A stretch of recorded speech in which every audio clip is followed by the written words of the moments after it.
Sir మీ ఎక్స్పీరియన్స్లో చాలా వరకు కూడా అంటే ఈ కేసు చాలా రిస్క్ రా బాబు ఎందుకు తీసుకున్నావు అని మళ్ళీ దాన్ని సక్సెస్గా తీసుకున్న కేసు గురించి ఏదైనా ఎక్స్ప్లెయిన్ చేయగలరండి? యాక్చువల్గా ఆర్థోపెడిక్లో నా స్పెషాలిటీ అండి, ఈ స్పెషాలిటీయే అసలు ఫెయిల్డ్ కేసెస్ తీసుకోవటం. ఆల్రెడీ ఇన్ఫెక్షన్ అయిన కేసెస్,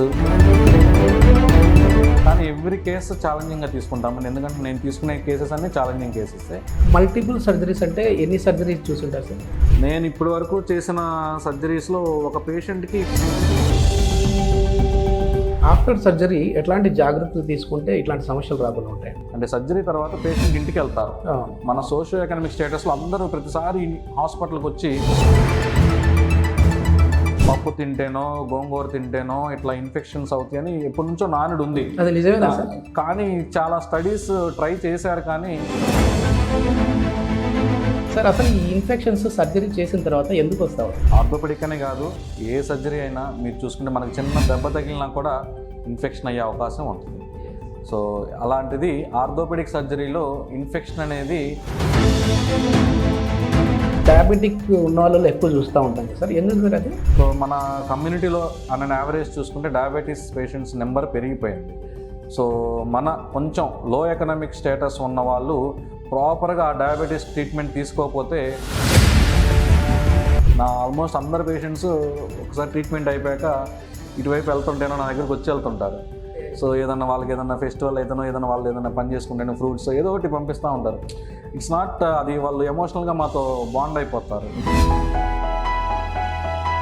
సో ఫర్దర్గా కూడా దేవుడు మాకు ఆ స్ట్రెంత్ ఇస్తారని సక్సెస్ చేయడానికి 100% మీరు మీ సక్సెస్ జర్నీ కూడా ఒకటి ఫుల్ ఫ్లెడ్జ్గా చేద్దాం సార్ నెక్స్ట్. ఎందుకంటే చాలా మీలాంటి వాళ్ళు సమాజానికి చాలా అవసరం. వెల్కమ్ టు సుమన్ టీవీ, నేను మీ నవీన్. ప్రస్తుతం నేను గుంటూరులోని లక్ష్మణ్ ఆర్థో కేర్ సెంటర్లో ఉన్నాను. మనతో ఉన్నారు ప్రముఖ ఆర్థోపెడిక్ సర్జన్, అదేవిధంగా గోల్డ్ మెడలిస్ట్ డాక్టర్ లక్ష్మీనారాయణ గారు. హాయ్ సార్, నమస్తే అండి. నమస్తే నవీన్ గారు.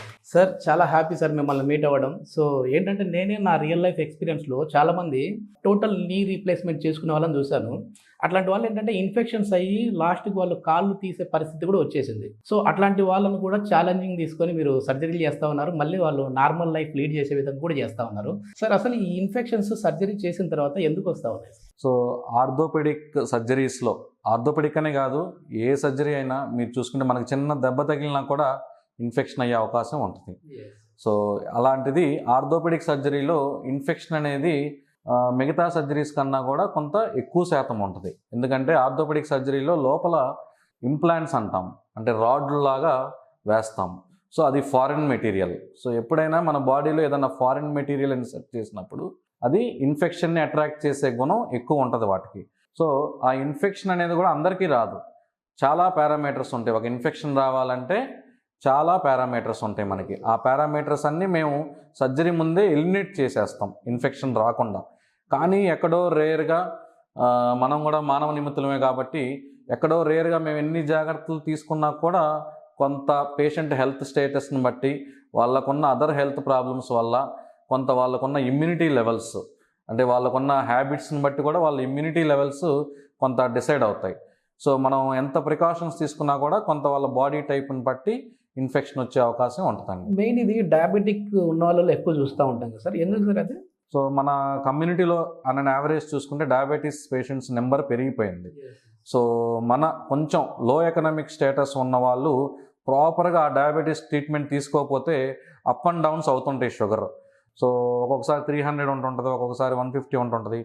బ్యాలెన్స్డ్గా రెగ్యులర్గా ట్రీట్మెంట్ తీసుకొని కంట్రోల్డ్గా మెయింటైన్ చేసే వాళ్ళకి ఇన్ఫెక్షన్ రిస్క్ అనేది చాలా మినిమల్. కానీ ఇట్లా అప్ అండ్ డౌన్స్గా ఏదో సర్జరీ అప్పటికప్పుడు టెంపరీగా కంట్రోల్ చేసుకొని, ముందు నుంచి కంట్రోల్ చేసుకొని వాళ్ళకి సర్జరీ అప్పుడు ఇన్ఫెక్షన్ రిస్క్ ఎక్కువగా ఉంటుంది. ఎందుకంటే ఈ షుగర్ అనేది బ్యాక్టీరియాకి ఒక ఆహారం లాంటిది. సో మన బాడీలో షుగర్ ఎక్కువ ఉన్నప్పుడు ఆ బ్యాక్టీరియాని ఆహారం కోసం వెయిట్ చేస్తుంటాయి. అలాగే ఆ టైంలో మనం సర్జరీ చేసినప్పుడు ఫారిన్ మెటీరియల్ ప్లస్ షుగరు ఇవన్నీ బ్యాక్టీరియాకి ఒక సోర్స్ లాగా వాటి దగ్గరికి అట్రాక్ట్ అయిపోతుంటాయి. సో అందుకని వాళ్ళలో ఇన్ఫెక్షన్ రిస్క్ అనేది ఎక్కువ ఉంటుందండి డయాబెటీస్ పేషెంట్లు ఎస్పెషల్గా. ఓకే, ఒకవేళ ఈ టీకేఆర్ చేసినప్పుడు వాళ్ళు ఎట్లాంటి జాగ్రత్తలు తీసుకోవాలి సార్? అంటే మళ్ళీ ప్రాబ్లం రాకుండా ఉండాలంటే ఒకవేళ యాక్చువల్గా నీ రీప్లేస్మెంట్ సర్జరీ అనేది ప్లాన్డ్ సర్జరీ అండి. యాక్చువల్గా ఎమర్జెన్సీస్ అంటే యాక్సిడెంట్స్ ఉంటాయి. వాళ్ళల్లో మనకి ఇంకా ఇన్ఫెక్షన్ రిస్క్ అనేది ఎక్కువ ఉంటుంది. సో ఎందుకంటే సడన్గా మనం సర్జరీ యాక్సిడెంట్ అవుతుంది, సర్జరీకి వెళ్ళిపోవాల్సి వస్తుంది. ఆ టైంకి వాళ్ళ హెల్త్ స్టేటస్, హెల్త్ మెయింటెనెన్స్ ఎలా ఉందో మనం అప్పటికప్పుడే తెలుస్తుంది. సో ఈ నీ రీప్లేస్మెంట్ అనేది యాక్చువల్గా ఇన్ఫెక్షన్ రిస్క్ని చాలా తగ్గిస్తాం. ఎందుకంటే అది ప్లాన్డ్ సర్జరీ.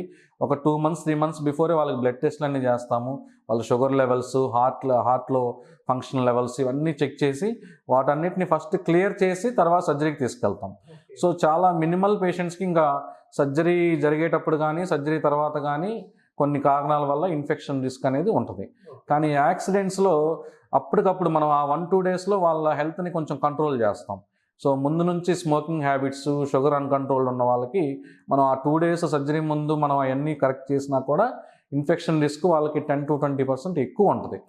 సో మీరు చెప్పినట్టు నీ రీప్లేస్మెంట్ సర్జరీలో ఇన్ఫెక్షన్ రిస్క్ చాలా తక్కువ. మేము మినిమైజ్ చేసి సర్జరీకి తీసుకెళ్తాం. కానీ ఎక్కడో 100లో 1 6 ఇన్ఫెక్షన్స్ అనేవి ఇంకా వాళ్ళ హెల్త్ స్టేటస్ని బట్టి అవుతుంటాయి. కానీ అన్ప్లాన్డ్ సర్జరీస్లో, ఎలాంటి యాక్సిడెంట్స్లో ఇన్ఫెక్షన్ రిస్క్ అనేది చాలా ఎక్కువ ఉంటుంది. ఓకే, ఆఫ్టర్ సర్జరీ ఎట్లాంటి జాగ్రత్తలు తీసుకుంటే ఇట్లాంటి సమస్యలు రాకుండా ఉంటాయి? సో ఆఫ్టర్ సర్జరీ ఇప్పుడు ఏమవుతుందంటే మేము చూస్తున్నాము, నెంబర్ ఆఫ్ యాక్సిడెంట్స్ పెరిగాయి, నెంబర్ ఆఫ్ సర్జరీస్ పెరిగాయి, నెంబర్ ఆఫ్ హాస్పిటల్స్ పెరిగాయి. అలాగే బయట కూడా ఒక నెట్వర్క్ ఆఫ్ పీపుల్ ఉన్నారండి బయట. అంటే సర్జరీ తర్వాత పేషెంట్ ఇంటికి వెళ్తారు. మన సోషియో ఎకనామిక్ స్టేటస్లో అందరూ ప్రతిసారి హాస్పిటల్కి వచ్చి సర్జరీ డ్రెస్సింగ్స్ అవి చేయించుకోలేరు. వాళ్ళు ట్రావెల్ చేయాలి, హాస్పిటల్కి రావాలి. అరౌండ్ 3,000 to 5,000 అవుతుంది ఎవ్రీ టైం వాళ్ళు హాస్పిటల్కి వచ్చి డ్రెస్సింగ్ చేయించుకోవాలంటే. ఈ సిచ్యువేషన్లో ఏం చేస్తున్నారంటే వాళ్ళకి ఇంటి దగ్గర ఎవరొకళ్ళు కొంత మెడికల్ నాలెడ్జ్ ఉన్న వాళ్ళ చేత డ్రెస్సింగ్స్ చేయించుకుంటున్నారు. సో అవి వాళ్ళు ఎంత స్టెరైల్గా, అంటే సర్జికల్ సైట్ అనేది చాలా స్టెరైల్గా మనం క్లీన్ చేసుకోవాలి. సో ఈ క్రమంలో ఏమవుతుందంటే ఆ బయట మేము చేస్తామని కొంత నెట్వర్క్ ఆఫ్ పీపుల్ వాటిని సరిగ్గా స్టెరైల్ చేయకుండా డ్రెస్సింగ్ మెటీరియల్స్ని కొంత డ్రెస్సింగ్స్ చేయడం వల్ల ఇన్ఫెక్షన్ రిస్క్ అనేది ఎక్కువ పెరిగిందండి. సో కొంతమంది డైట్ వల్ల మాకు కొంత ఇన్ఫెక్షన్స్ వస్తాయని ఎప్పటి నుంచో, మన పప్పు తింటేనో గోంగూర తింటేనో ఇట్లా ఇన్ఫెక్షన్స్ అవుతాయని ఎప్పటి నుంచో నానుడు ఉంది. కానీ చాలా స్టడీస్ ట్రై చేశారు కానీ అది ప్రూవ్ అవ్వలేదు. ఎందుకంటే మనం సర్జరీనే కాదు, రెగ్యులర్గా ఆ డైట్ అంతా తీసుకుంటుంటాం. వాటికి ఇన్ఫెక్షన్ రిస్క్ ఉంటే, ఇప్పుడు షుగర్ ఉన్న వాళ్ళకి పప్పు తినగానే ఏదో ఒక ఇన్ఫెక్షన్ వచ్చేసేయాలి, సర్జరీ అయినా అవ్వకపోయినా. రావట్లేదు కదా. సో అలాగే సర్జరీ తర్వాత కూడా పప్పు తింటేనో ఇంకోటి తింటేనో ఇన్ఫెక్షన్స్ అనేది రావటం అది మిత్తేనండి. కానీ ఆ సర్జికల్ సైట్ని మనం ఎంత క్లీన్గా డ్రెస్సింగ్ చేయించుకున్నాం, సర్జరీ తర్వాత కూడా కొంతమంది ఆ సర్జరీ అప్పుడు స్మోకింగ్ ఆపేస్తారు, ఇంటికి వెళ్ళి తెలియకుండా సీక్రెట్గా స్మోకింగ్ చేస్తుంటారు. కొంతమంది సరిగ్గా చెప్పిన ఇన్స్ట్రక్షన్స్ ఫాలో అవ్వకుండా, వాటిని క్లీన్గా డ్రెస్సింగ్ చేయించుకోకుండా, షుగర్ అది మెయింటైన్ చేయకుండా, డైట్ మెయింటైన్ చేయకుండా, ఇవన్నీ చేస్తేనే ఇన్ఫెక్షన్ అనేది వస్తుంది. లేకపోతే ఇన్స్ట్రక్షన్స్ ఫాలో అయ్యి పక్కాగా మెయింటైన్ చేస్తే ఇన్ఫెక్షన్ రిస్క్ అనేది ఉండదండి. ఆర్థోకు సంబంధించి ఏ సర్జరీ అయినా, అది నీ కావచ్చు, షోల్డర్ కావచ్చు, బ్యాక్ పెయిన్కి సంబంధించి కావచ్చు, ఏ సర్జరీ జరిగినా కూడా ఈ స్మోకర్స్కి చాలా ఇంపాక్ట్ ఉంటుంది కదా సార్? అవును, ఎస్పెషల్లీ ఆర్థోపెడిక్ సర్జరీలో స్మోకింగ్ అనేది చాలా హడ్డీలండి మాకు. ఎందుకంటే బోన్ యూనియన్ అంటాం. ఆ బోన్ యూనియన్ కెపాసిటీ స్మోకర్స్లో చాలా తక్కువ ఉంటుంది. స్మోకర్స్లో ఏమవుతుందంటే బ్లడ్ సర్క్యులేషన్లో డిఫరెన్స్ వచ్చేస్తుంది. సో మనకి ఏదైనా బోన్ విరిగినప్పుడైనా, ఏదైనా సర్జరీ అప్పుడైనా అది చక్కగా మాని అతుక్కోవాలంటే బ్లడ్ సర్క్యులేషన్ అనేది బాగా ఉండాలి. ఈ స్మోకర్స్లో రక్తనాళాలు కృషించుకుపోయి వాళ్ళకి అందాల్సినంత బ్లడ్ సర్క్యులేషన్ ఆ డ్యామేజ్ అయిన ఏరియాకి అందదు. సో వాళ్ళకి కాంప్లికేషన్స్ రిస్క్ అనేది నార్మల్ పీపుల్తో కంపేర్ చేస్తే స్మోకర్స్లో బోన్ అతుక్కోకపోవటం, గాయం మానకపోవటం, ఇన్ఫెక్షన్ అవటం, ఈ రిస్క్ అనేది ఎక్కువ ఉంటుంది డెఫినెట్గా. కొంతమంది ఏం చేస్తారంటే నేను సర్జరీ టైంలో స్మోకింగ్ మానేశానండి, సర్జరీ అయిపోయినాక 2 నెలలు మానేశానండి అని చెప్తుంటారు. కానీ దాని ముందు 10 yearsగా తాగుతుంటారు. సో వాళ్ళ బ్లడ్ సర్క్యులేషన్లో ఆల్రెడీ డిఫరెన్స్ వచ్చేస్తుంది. ఆ 10 days ఆ 2 months మానేసినందువల్ల మిరకిల్స్ జరిగిపోవు. ముందు నుంచి మన హెల్త్ జాగ్రత్తగా మెయింటైన్ చేసుకుంటేనే ఆ సర్జరీ అప్పుడు కానీ సర్జరీ తర్వాత కానీ కాంప్లికేషన్స్ అనేవి చాలా మినిమైజ్ అవుతాయి. సార్ మీ ఎక్స్పీరియన్స్లో చాలా వరకు కూడా అంటే ఈ కేసు చాలా రిస్క్ రా బాబు, ఎందుకు తీసుకున్నావు అని మళ్ళీ దాన్ని సక్సెస్గా తీసుకున్న కేసు గురించి ఏదైనా ఎక్స్ప్లెయిన్ చేయగలరండి? యాక్చువల్గా ఆర్థోపెడిక్లో నా స్పెషాలిటీ అండి ఇల్లిజరవ్ అండ్ లింబ్ రీకన్స్ట్రక్షన్ స్పెషాలిటీ. ఈ స్పెషాలిటీయే అసలు ఫెయిల్డ్ కేసెస్ తీసుకోవటం. ఆల్రెడీ ఇన్ఫెక్షన్ అయిన కేసెస్, ఫెయిల్డ్ కేసెస్, ఇంకా నేను ఎంచుకున్న స్పెషాలిటీ అదండి. సో నేను ఇంకా భయపడేది ఏమి ఉండదు. సో ఈ కేసు నేను తీసుకోవడం అనవసరం రా బాబు, ఇది తీసుకుంటే మన తలనొప్పి, ఇది ఇన్ఫెక్షన్ అవుద్ది అనేది రిస్క్ ఉండదు నాకు. నేను స్టార్ట్ చేయడమే, నా దగ్గరకు వచ్చినప్పటికే ఆల్రెడీ ఒక 3-4 సర్జరీస్ అయిపోయి ఉంటాయి. వాళ్ళకి బోన్ అంతా డ్యామేజ్ అయిపోయి ఉంటుంది, ఇన్ఫెక్షన్ అయిపోయి ఉంటుంది. సో ఇంకా నా దగ్గరకు వచ్చినప్పుడు నేను ఎక్కువ టేకప్ చేసేది అవి కాబట్టి, సో అందులో అందులో ఎంత కాంప్లికేటెడ్ కేసెస్ తీసుకున్న దాని మీద నా స్ట్రెస్ లెవెల్స్ కొంత డిపెండ్ అయి ఉంటాయి. కానీ ఎవ్రీ కేసు ఛాలెంజింగ్గా తీసుకుంటామండి, ఎందుకంటే నేను తీసుకునే కేసెస్ అన్ని ఛాలెంజింగ్ కేసెస్. సో ఛాలెంజింగ్గా తీసుకొని వాటిని సక్సెస్ చేయడానికి 99% ట్రై చేస్తాం. చాలా ప్లానింగ్ ఉంటుంది సర్జరీస్లో, చాలా ట్రీట్మెంట్ కూడా కొంచెం లెంతీ ప్రాసెస్ ఉంటుంది. But at the same time నేను ఎంత స్ట్రెస్ తీసుకుంటానో పేషెంట్ కూడా ఓపిక్గా, నా చేత సర్జరీ చేయించుకునే పేషెంట్స్ కూడా చాలా ఓపిక్గా చేయించుకోవాల్సి ఉంటుంది. అలాగే ఇప్పటి వరకు చేయించుకుంటున్నారు కూడా by God's grace. Multiple surgeries అంటే ఎన్ని సర్జరీస్ చూసుంటారు సార్? నేను ఇప్పటి వరకు చేసిన సర్జరీస్లో ఒక పేషెంట్కి 15 సర్జరీస్ అయినాయండి. ఒక సింపుల్ యాక్సిడెంట్, చెయ్యి ఫ్రాక్చర్ అయింది. అది నార్మల్గా రొటీన్గా మేము ఆర్థోపెడిక్ సర్జరీ చేసే రొటీన్ సర్జరీయే. కానీ బ్యాడ్ లక్, ఆ పిల్లోడికి ఏమి రిస్క్ ఫ్యాక్టర్స్ లేవు. స్మోకింగ్ లేదు, అతనికి డయాబెటీస్ లేదు. మరి ఎక్కడ మిస్టేక్ జరిగిందో కొంత ఇంకా ఆ ఫ్యాక్టర్స్ లేవంటే మేము థియేటర్ మెయింటెనెన్స్, ఒకటి ఆపరేషన్ థియేటర్ మెయింటెనెన్స్లో కొంత ప్రాబ్లం ఉన్నా కూడా ఇన్ఫెక్షన్ రావడానికి అవకాశం ఉంటుంది. అంటే మేము డాక్టర్స్ కాబట్టి డాక్టర్స్ని ప్రొటెక్ట్ చేయాల్సిన అవసరం లేదు. సో డాక్టర్స్ కూడా ఆపరేషన్ థియేటర్ని, సర్జికల్ స్కిల్ని నీట్గా మెయింటైన్ చేస్తే దానివల్ల కూడా ఇన్ఫెక్షన్ తగ్గే అవకాశం ఉంటుంది. సో ఆ పిల్లోడికి అక్కడ మిస్టేక్ జరిగి ఉండొచ్చు, ఇన్ఫెక్షన్ అయింది. సో ఆ ఇన్ఫెక్షన్ని ట్రీట్ చేయడానికి వాళ్ళే మళ్ళీ మల్టిపుల్ సర్జరీస్ చేశారు. ఇన్ఫెక్షన్ క్లీన్ చేశారు, లోపల వేసిన రాడ్స్ వేశారు, తీశారు, మళ్ళీ మార్చారు. అట్లా మల్టిపుల్ టైమ్స్ 15 సర్జరీస్ చేశారు. 15 సర్జరీస్ చేసినా కూడా అతనికి మళ్ళీ డే 1 ఎలాగా బోన్స్ విరిగిపోయి ఉన్నాయో అలాగే మళ్ళీ డే 1కి వచ్చేసాడు 1.5 year తర్వాత కూడా. సో అతన్ని మేము ఛాలెంజింగ్గా తీసుకున్నాం. ఇంకా చేయి తీయించుకోవడానికి కూడా ప్రిపేర్ అయిపోయాడు. మల్టిపుల్ నెంబర్ ఆఫ్ హాస్పిటల్స్ తిరిగాడు. అతను మేము టేకప్ చేసి నీట్గా ప్లాన్ చేసి ఒక 1 year ట్రీట్మెంట్ చేసి దాన్ని సక్సెస్ చేసాం. అసలు వింటా ఉంటేనే చాలా, అంటే ఆ ఫీల్ ప్రౌడ్ అన్నట్లుగా మీ మాటల్లో కూడా కనపడతా ఉంది. మాకు గూస్ బంప్స్ వస్తా ఉన్నాయి మీరు చెప్తా ఉంటే. మా పేషెంట్స్ కూడా పాపం చాలా బాధపడి ఉంటారు మల్టిపుల్ సర్జరీస్ అయ్యి. మన దగ్గర ఫైనాన్షియల్ అనేది మెయిన్ హర్డిల్ మన కమ్యూనిటీలో. సో ఫైనాన్సెస్గా కూడా చాలా ప్రాబ్లమ్ క్రియేట్ చేస్తుంటారు. ఆ టైంలో మళ్ళీ ఇంకొక 1 year సర్జరీ అంటే వాళ్ళ పేరెంట్స్కి, ఫ్యామిలీకి, మేబీ ఆ పర్సన్ ఎర్నింగ్ పర్సన్ అయి ఉండొచ్చు.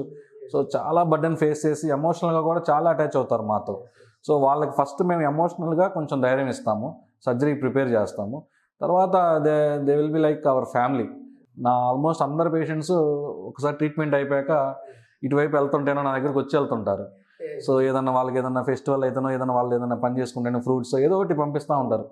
ఇట్స్ నాట్, అది వాళ్ళు ఎమోషనల్గా మాతో బాండ్ అయిపోతారు. ఎందుకంటే మల్టిపుల్ సర్జరీస్ అయ్యండి మళ్ళీ మేము ఫెయిల్ అయిన వాటిని సక్సెస్ చేయడం. నిజంగా అసలు ఒక పర్సన్కి కాలో చెయ్యో తీయాల్సిన పరిస్థితి వచ్చింది, అట్లా తీసేశారు అని అంటే మాత్రం ఎంత బాధాకరం. అతనే ఎర్నింగ్ చేసే పర్సన్ అయింటే ఆ ఫ్యామిలీ మొత్తం ఇబ్బంది పడుతుంది. సో అట్లాంటి వాళ్ళకి కూడా మళ్ళీ ఒకసారి. సో కాల్ తీసే ముందు లాస్ట్ ట్రైల్ మేము చేసే సర్జరీ అండి. సో ఆ సర్జరీ మాకు కూడా ఫెయిల్ అయితే ఇంకా అతనికి ఆప్షన్ ఉండదు. సో అట్లాంటి సిచ్యువేషన్లో మేము ఛాలెంజింగ్గా తీసుకొని వాటిని ఇప్పటి వరకు దాదాపు చేసిన వాటిని 99% అన్నీ సక్సెస్ చేయగలిగాము. సో ఫర్దర్గా కూడా దేవుడు మాకు ఆ స్ట్రెంత్ ఇస్తాడని సక్సెస్ చేయడానికి 100% మీరు మీ సక్సెస్ జర్నీ కూడా ఒకటి ఫుల్ ఫ్లెడ్జ్గా చేద్దాం సార్ నెక్స్ట్. ఎందుకంటే చాలా మీలాంటి వాళ్ళు సమాజానికి చాలా అవసరం. థ్యాంక్ యూ అండి. Thank you.